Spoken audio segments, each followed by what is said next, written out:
আগরতলা সরকারি রেল পুলিশের জালে 5 কুখ্যাত মানব পাচারকারী, সেই সাথে আগরতলা রেলওয়ে স্টেশন থেকে উদ্ধার 1,60,000 টাকার শুকনো গাঁজা। গোপন খবরের ভিত্তিতে অভিযান চালিয়ে সিপাহীজলা ত্রিপুরা জেলার পুরাতন রাজনগর, কৈয়াঢেপা, হরিহরদোলা এবং কোনাবন এলাকা থেকে মধ্যপুর থানা, বিএসএফ এবং গোয়েন্দা বাহিনীর সহযোগিতায় আগরতলা সরকারি রেল পুলিশ থানা দুটি মামলার সঙ্গে যুক্ত থাকার অভিযোগে 5 কুখ্যাত মানব পাচারকারীকে গ্রেফতার করতে সক্ষম হয়।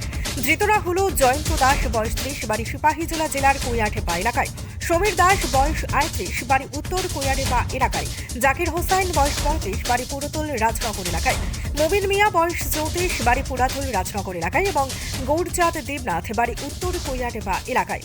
ওই এলাকা থেকে আরও মানব পাচারকারী ধরা পড়বে বলে জানান আগরতলা সরকারি রেল পুলিশ থানার ওসি তাপস দাস। ধৃত 5 মানব পাচারকারীকে 3 দিনের পুলিশ রিমান্ড মঞ্জুর করেছে আদালত।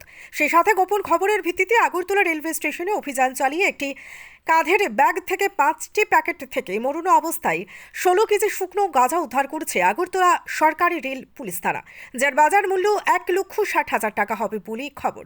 এই গাঁজা পাচারের সাথে কে জড়িত রয়েছে, অভিযুক্ত গাঁজা পাচারকারীদের গ্রেফতার করতে জোর তল্লাশি জারি রেখেছে আগরতলা সরকারি রেল পুলিশ থানা।